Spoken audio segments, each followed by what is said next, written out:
Hello, everybody, and welcome to a very special episode of the Canadian Geekcast. This is our E3 reaction to the EA conference for E3 2018. I am your host, Dennis, with alongside Steve. Hey. And Steph. What up? So, like I said, we just came out of the EA conference, which was about an hour, 20 minutes or so. And we're going to just tell our thoughts, how we thought the show was. So, Steve, sure. why don't you start off? What are your thoughts of it? I thought it was better than it usually is. Yeah, I was 100%. I wrote down like all the titles that they showed, and in all honesty, I mean, they only focused on FIFA. They showed trailers for Madden, Madden and NBA, but they didn't go into detail. I think it was super quick. I was actually surprised they spent that much time with smaller titles like Unravel and Sea of Solitude. We didn't see any NHL. No, that was weird. No, that is weird. Not even in the pre-show.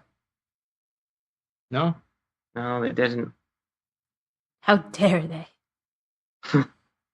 Yeah. Otherwise, I mean, I'm stoked for Anthem. I give it a solid 6.5.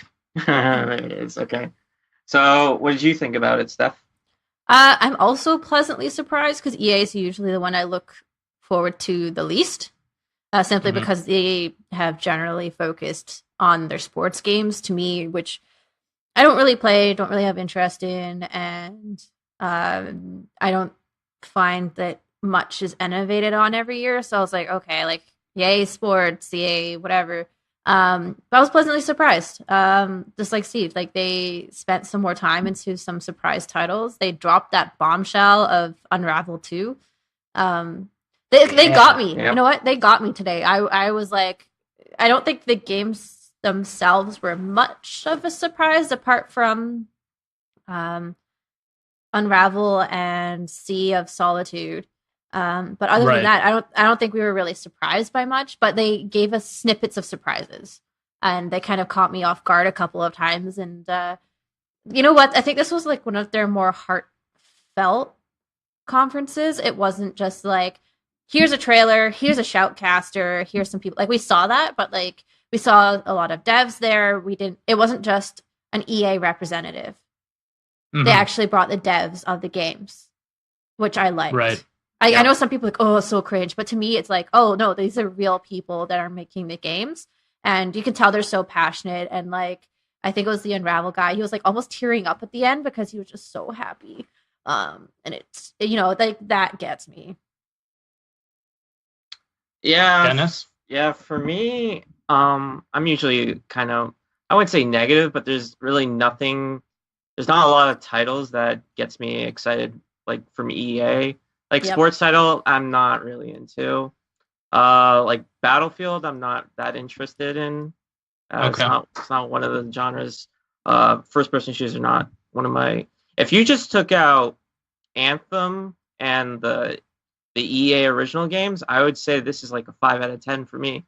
But since they included that, like it's not like a 7 out of 10 for me, but it's close, very close. And plus, they also teased a new Star Wars game, so yeah, I'm kind of interested what that looks like, because like the Star Wars games that they've been putting out haven't interested me because it's Battlefront.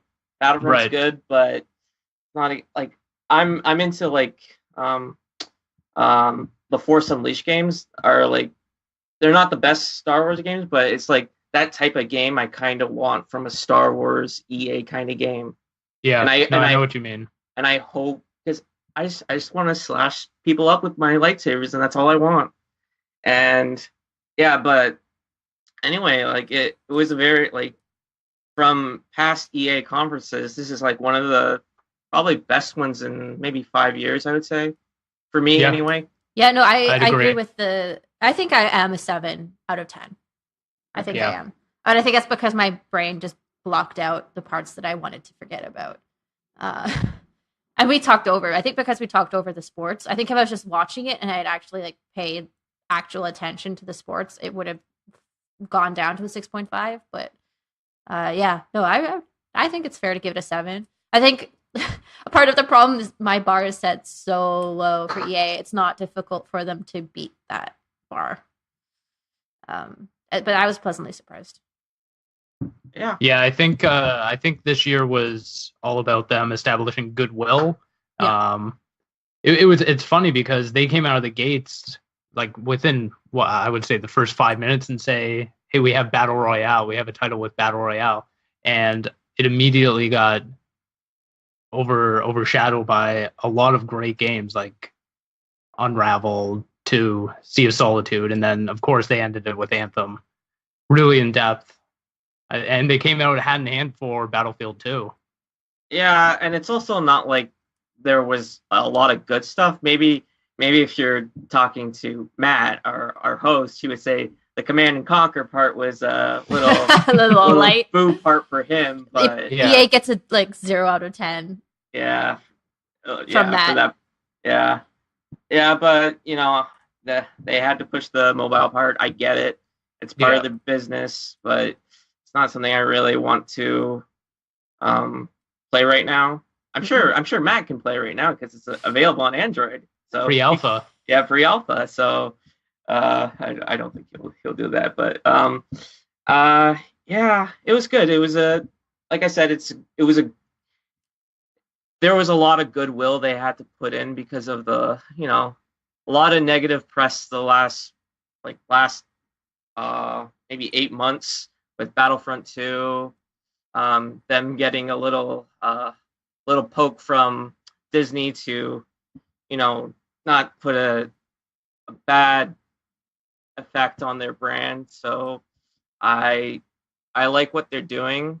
I would want them to at least do better for at least the type of games I want. But and also we didn't talk about Anthem that much. Anthem is a game. Do you want to go through each of their different games and then? Yeah, we can do that. Yeah, let's do that. Yeah, let's do that. Okay. Steve, you have the list, so. I do. So like I mentioned, they didn't really go in depth with NBA or Madden, but FIFA's there. It's getting a Champion League. September 28th is when it releases. So yeah, an already packed September just got a little more packed.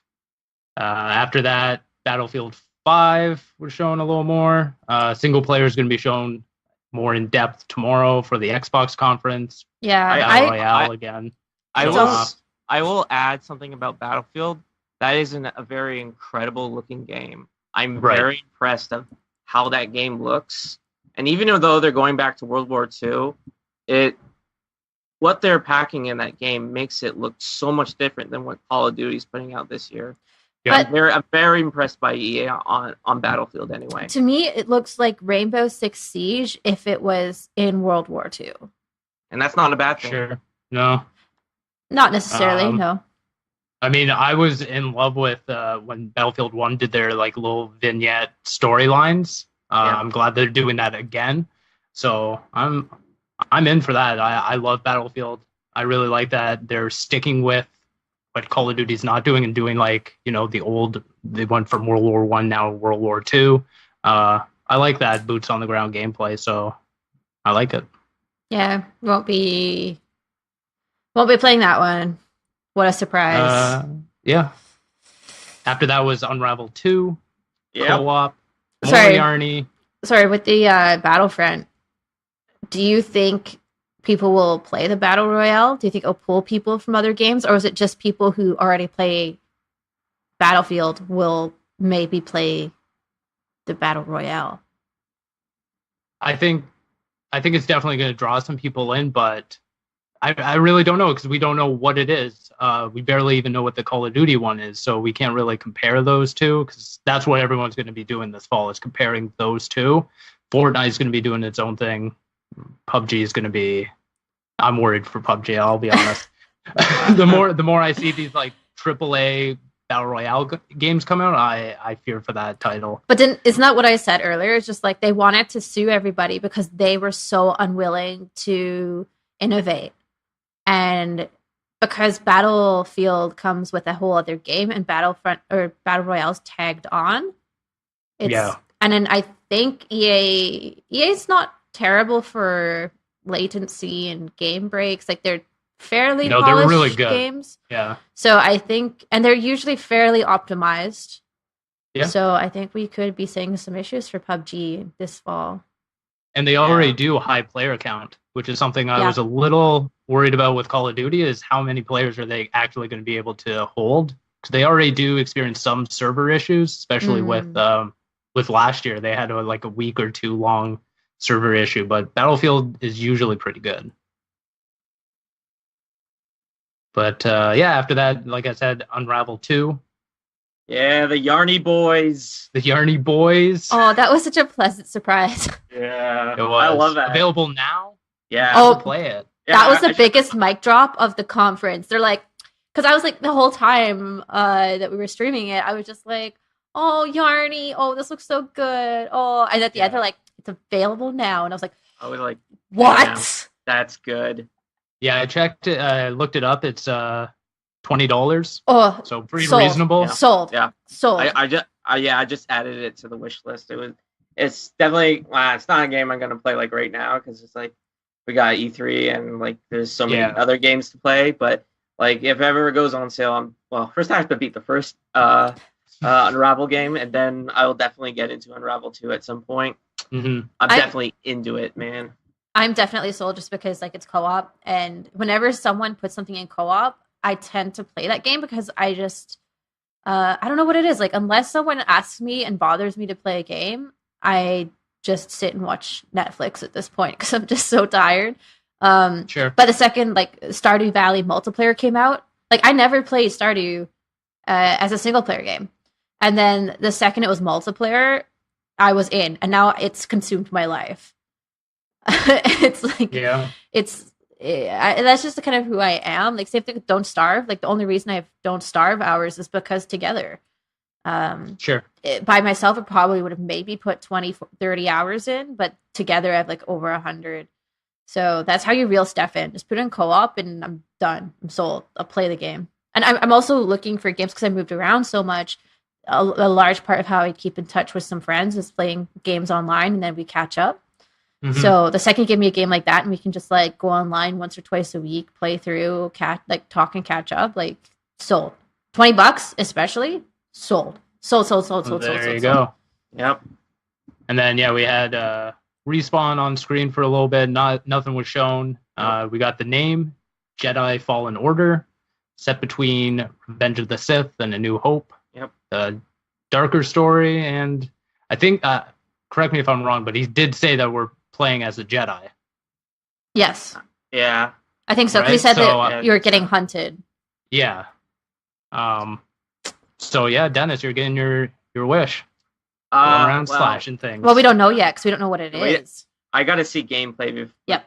I'm in for the name alone and just the setting because there's a lot of Star Wars media, that's where Star Wars Rebels took place as well. So it's a good place to go because they can't do the Republic way before the first episode, and it would be interesting if they did between 6 and 7. But I think 3 and 4 is a good place because it's a good chunk of time period, so you can tell 30 years. Yeah, it is. It's a huge time period, and I'm into it just from the name alone again. But I need to see gameplay, of course, before I'm completely sold on it. Yeah, I want to know what kind of game it was going to be and what it is. We don't know. Yeah. A bit we'll have to wait until name dropping that. Yeah. Or 2019. Seeing what EA's done with Star Wars just automatically makes me go I'll wait. Yeah, it just makes me this is a 10-year Star Wars deal that EA is under, and I'm just at this point I don't want that deal to be a thing because I want to see where the Star Wars IP could be in other people's hands. Sure. Can you imagine a Telltale Star Wars? That'd be cool. That would be interesting. Yeah. Sea of Solitude looked really cool. Yeah, that looked good. It looked like a trip. Yeah, like I said, like when it first showed up the boat, and I was like, yes, Flame in the Flood, yes. And then as I continue thinking, it was that game Submerged, which I like sent you guys as well, and I was just like, okay, like these two kind of games, like similar idea. You're on a boat and it's all like a water world, but then all of those monsters showed up in the second half of it. Yeah, and I was just like, this looks like a trip. It looks amazing. It's very intriguing. Very, very intriguing. Deals with like loneliness, depression. Feels like it's going to be a game to tug at your heartstrings, make you feel something. I'm excited. I'm optimistic about that game. It looks neat. Also, shout out to EA is doing little small games. Yeah, I was just going to say shout out to EA for focusing so much on their 2 indie games. When they said like, oh, hey, we've got 2 indie games, I was like, do you? And then they actually spent a lot of time on them. I mean, more so than their sports, which is their big sellers. These EA originals was a very good idea because from what I know, I don't think EA profits from these games at all. No. So it's good. It's good to know like these good games are going. The profit from it is going towards the developer, and I like that. I like my money going towards them more than EA. So sure, EA's got a lot of money. Do they? Just a little bit. Yeah. And then we got Matt's favorite, Command and Conquer Returns. With the gems. Rivals. With the gems. All the gems. I'll be honest, that was probably the lowest part for me. I blanked out during that. It's a mobile game. It's there for people who want it. I mean, Pre-alpha, Android. I think if they had half the amount of time they'd given it, I would have been okay. Like, it's like, okay, they've got a mobile game, like, fine. It looks like a good mobile game, like, but they didn't really talk a whole lot about what kind of payment model they're using, unless I talked over it, which is totally possible. But then they had to have the shoutcaster there, and then they had to bring in YouTubers / Twitch. I'm honestly not sure. I only know In Control. I didn't know the other guy. They brought in all that stuff, and they had that face off. No, I just instantly rolled my eyes because I was like, yes, that's definitely on that E3 EA bingo sheet that was been floating around. Yeah. Like they just spent too much time on it. I think, it was too much. Yeah. I don't think that's why people are at E3. I don't think people go to E3 for mobile. I could be wrong, but yeah, I don't know. I don't think so. Anyways, and then last but not least, the game that I was there for, Anthem. I'm so pleasantly surprised by Anthem. Yeah. Yeah, because when this was first announced at E3 last year, I think, I kind of was against it because it looked very MMO-ish. I didn't really know what it was, and I was thinking maybe when this game comes out, EA is going to kind of ruin it somehow. But I'm very intrigued by this game because, like if you have like action RPG elements in the game, I'm totally in. It's definitely not a game I'm gonna get at launch, but maybe sometime down the line I'll definitely get it for sure. Yeah, they went into detail talking about how there will be microtransactions. I mean, not surprising, but that is all cosmetic, which vanity items. I'm totally fine with that. Honestly, I'm totally fine because I know that having servers up is very, very expensive. I know they want to fund like these extra storylines and all these things. And you know what? Like, fine. But like they've seemed to have learned their lesson, but fair enough. It's BioWare more than EA on this one. But they straight out said it, and good on them. There was no wondering or and they did that for Star Wars as well. They came out, they owned their mistakes, and they were very transparent with what you're going to pay and what you're not going to pay for, and good for them. That's honestly like good. Yeah, I hold BioWare to a lot of esteem. I like what the Prime Studio has done with Mass Effect and that sort of stuff. So I'm really, really excited for Anthem. And I was so shocked because I don't like shooting FPS third-person shooter games, but this one just looks so amazing. And then the second that they were showing the suits, I can't remember what they're called, Javelins. Javelins, yeah. Yeah. They were showing those flying around. I was just like, I just want to be Iron Man. It's Iron Man Simulator. Like, it looks amazing. And then just the smoothness of like, you were flying through the air and then you plunged into the water. It's so seamless. It's so seamless and buttery smooth. I was just like, oh, this looks so cool. Definitely gonna need a controller for this one.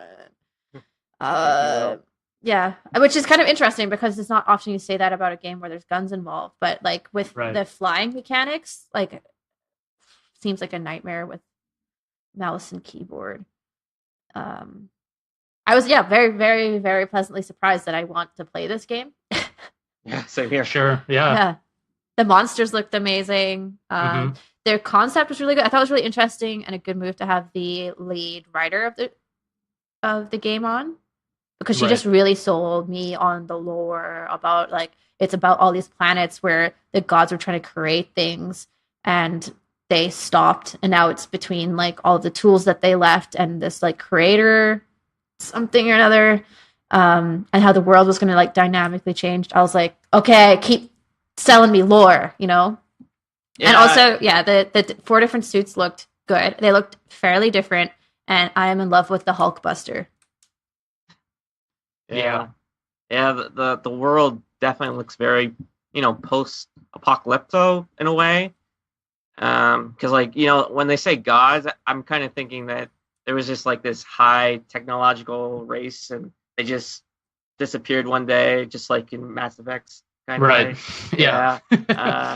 So, and they're just picking up the technology. I'm very interested in how they'll support it, because it sounded like this was like a game of service kind of game. Yeah. I'm interested in how they'll support it story-wise, because I know they talked about how they're gonna update it with more story for the world anyway.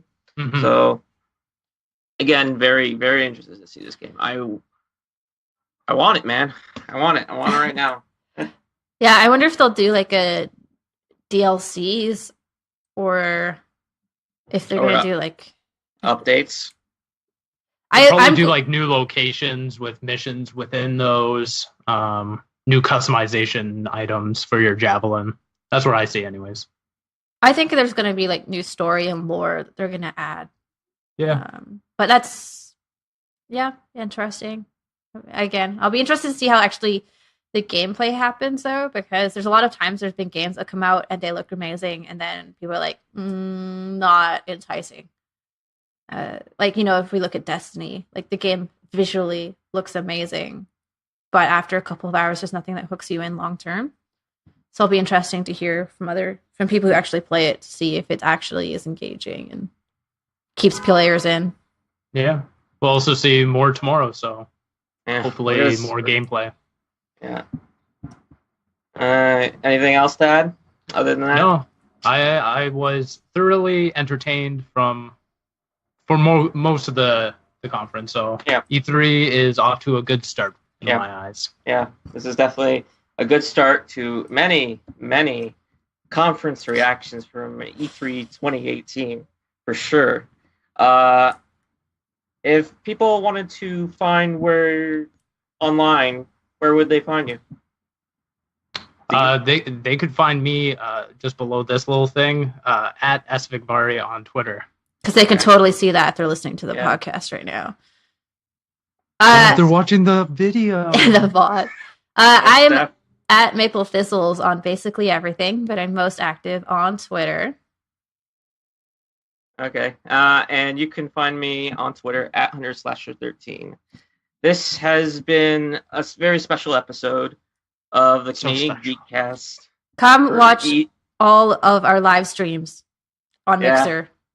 Yeah, even though we didn't start out that great, but I think we got something good going on by the end.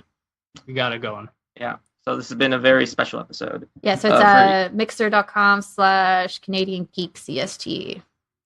Yep.